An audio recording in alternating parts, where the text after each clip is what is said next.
A beautiful mitzvah we have in the Torah is to hakarat hatov, to recognize and to acknowledge those who deserve to be thanked. In this room this evening, we have with us Rabbi Rice. Rabbi Rice believed in us and gave us this tremendous opportunity. Thank you, Rabbi Rice. A few weeks ago, in the Torah that we read on Shabbat, we read what the Talmud dubs as the greatest miracle, the splitting of the Sea of Reeds. The Torah tells us that when that great miracle occurred, Moshe led the Jewish people in song. And together they sang, thanking God for this wonderful miracle, for saving them. The Torah says that Miriam Hanaviah, Miriam the prophetess, led the Jewish woman in song. She led them with tambourines, with instruments. And the commentaries ask, they're a week out of Egypt.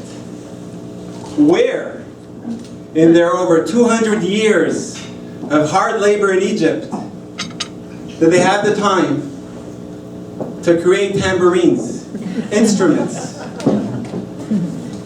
I can tell you right now, so the commentators say there was nothing to sing. Nothing, no reason, no excuse to play an instrument in Egypt. Why did they have those with? And the commentaries explain that throughout the whole exile in Egypt, the woman believed. They knew a time will come when the Jewish people will be freed. And when they left Egypt, the woman carried matzah with one hand and instruments in the other, knowing that leaving Egypt, God is to perform great miracles. God will give us reason to sing. And they brought these instruments, and a week later, at the splitting of the sea, the greatest miracle, Miriam and all the women took out these instruments and started singing, and started playing these beautiful instruments. I'm going to spare you this evening. In order for it to remain a beautiful evening, I'm not going to sing. But I do believe there is beautiful reason tonight to sing. A gift that we have in our community is my wife, Adina.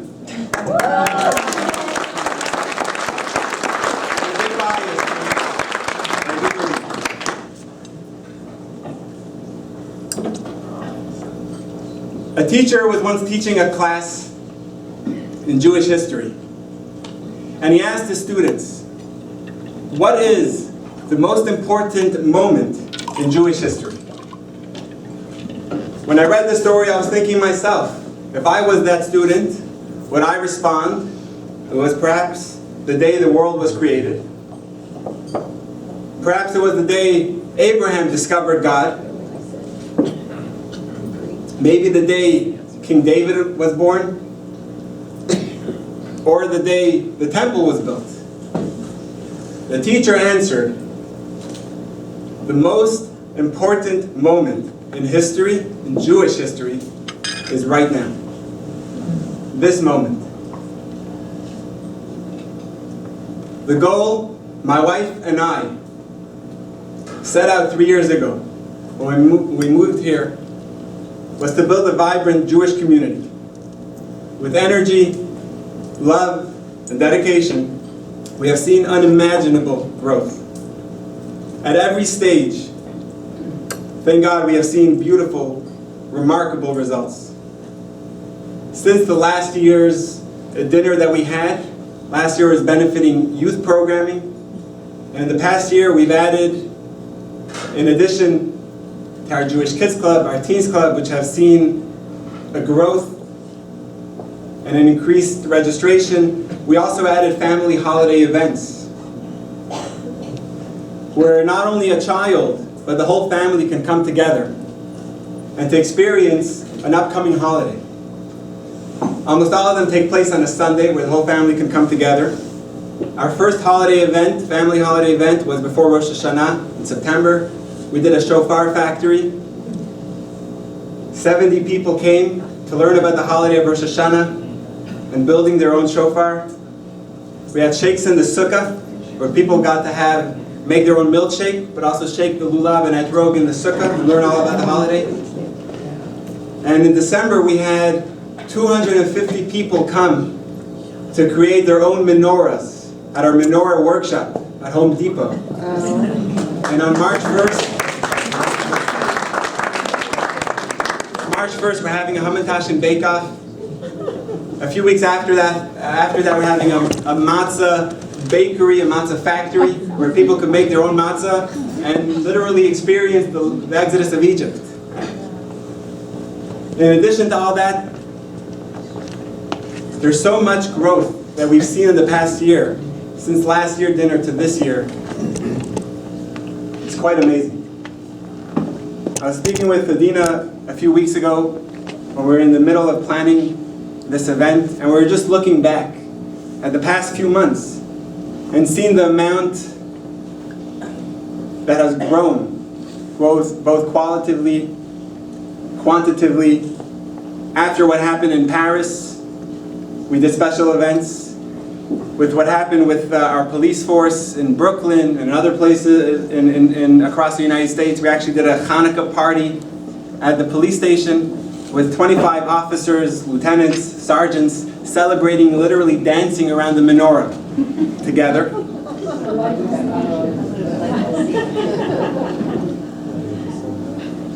The Rabbi teaches, like the teacher in the story I just quoted, that every opportunity, every moment,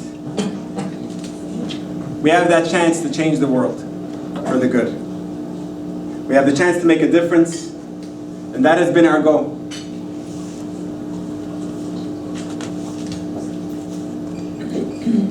But we've realized that it's not just one or two people, it's a community.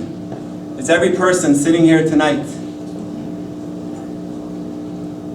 It's a joint effort.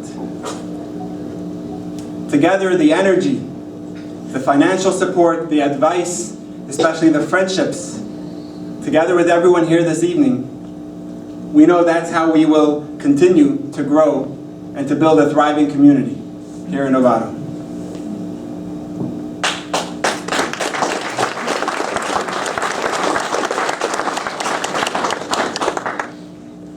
Eliyahu HaNavi, Elijah the prophet. Elijah lived in a time when the Jewish people were going through certain challenges, nothing too surprising. And he told God, what is going to be with these people? Are they really going to sustain? Are they going to really remain a people, the Jewish people, the same people from Mount Sinai? And God promised Elijah, I will make you the witness for Jewish continuity. At every Brit Milah, at every circumcision, the oldest mitzvah we have dating back to Abraham, Elijah the prophet is known to come. There's actually a special chair known as Kisei Shel Eliyahu, Elijah's chair. And it said that he comes to bear witness at every Brit to see the Jewish people flourish. The oldest mitzvah we have. The other famous time that we know Elijah comes to visit is at our Seder. There was once a student of the Baal Shem Tov, Rabbi Yisrael, the founder of the Hasidic movement, lived in the early 1700s. A disciple of his, himself, this disciple, a great rabbi, a mystic, and he approached his teacher, the Baal Shem Tov, and he asked him, for years already, I've been praying, studying, even fasting, with the hope of one day's meeting Elijah, seeing him, seeing this prophet, Eliyahu HaNavi. And I've never merited that opportunity. Give me some in, Mr. Baal Shem Tov. It seems like you have a way or two. Tell me what it would take to merit seeing the Eliyahu HaNavi. This was a week before Passover, and the Baal Shem Tov told his disciple, I want you to travel. Hire a horse and wagon, buy matzah, buy wine, buy fruits and vegetables and everything else you would need for the Seder. And travel, he gave him the name of a certain shtetl, hundreds of kilometers away. And he said, go to a certain house at the corner of the shtetl, knock on the door, and ask them to spend the Seder with that household, with that family. There you will merit to meet Elijah. He did exactly as his teacher told him. He bought the matzah and wine, he went with the horse and buggy, and he knocked on this more of a shack, on the corner, on the edge of the shtetl, small house. And he knocked on the door and he said, I would like to spend the Passover Seder this evening in your home, around your table. And the woman who answered the door said, I'm sorry. We don't have money. We don't have food. We definitely do not have matzah or wine for the Seder tonight. We would love to host you, but we simply can't. The disciple of the Baal Shem Tov responded, I have a wagon full of matzah, wine, and all the foods, delights you could imagine. Just let me spend the Seder with you. Her husband, the children, of course elated, gladly invited this rabbi in to be together for the Seder. And he's expecting already at the first step of the Seder. Perhaps Elijah will come to make Kiddush with us. No Elijah. As the Seder is continuing, the matzah, the maror, the afikoman, and finally, after the Birkat HaMazon, after the blessings, we open the door for Elijah. And he says, this is the moment. He straightens his tie. He's all ready. The door opens. The door closes. He never saw Elijah. Quite distraught, having traveled the distance, he told himself, maybe there's another Seder tomorrow. Tomorrow evening, I'll stay. I'll have the Seder. There's enough matzah and wine. Tomorrow night, Elijah will come. The next Seder, the next night, no Elijah. He travels back to the Baal Shem Tov, his teacher, and he says, I traveled the distance, I got all the matzah and wine, and I didn't merit to see Elijah. And the Baal Shem Tov responded, I forgot to tell you that you have to go a second time. But this time, bring more matzah, bring more wine, and spend the last day of the holiday, it's a week long, spend the last day of the holidays together with that same family.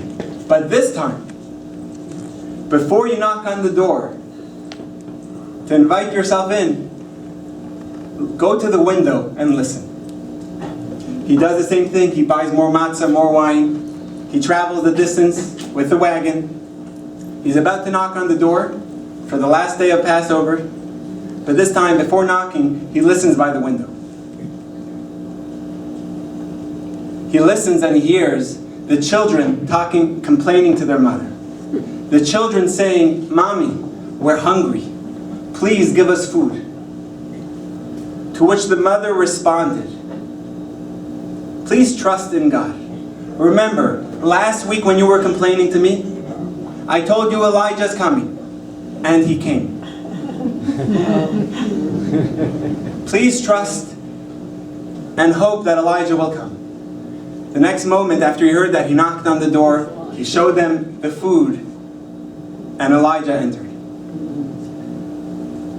That day, the student, this disciple of the Baal Shem Tov, learned a valuable lesson. He learned that our job in this world is not to seek profits. It's to find the Elijah within each and every one of us. Each and every one of us have the opportunity at every moment that we do a mitzvah, that we help someone else, to be Elijah. We are each given unique talents,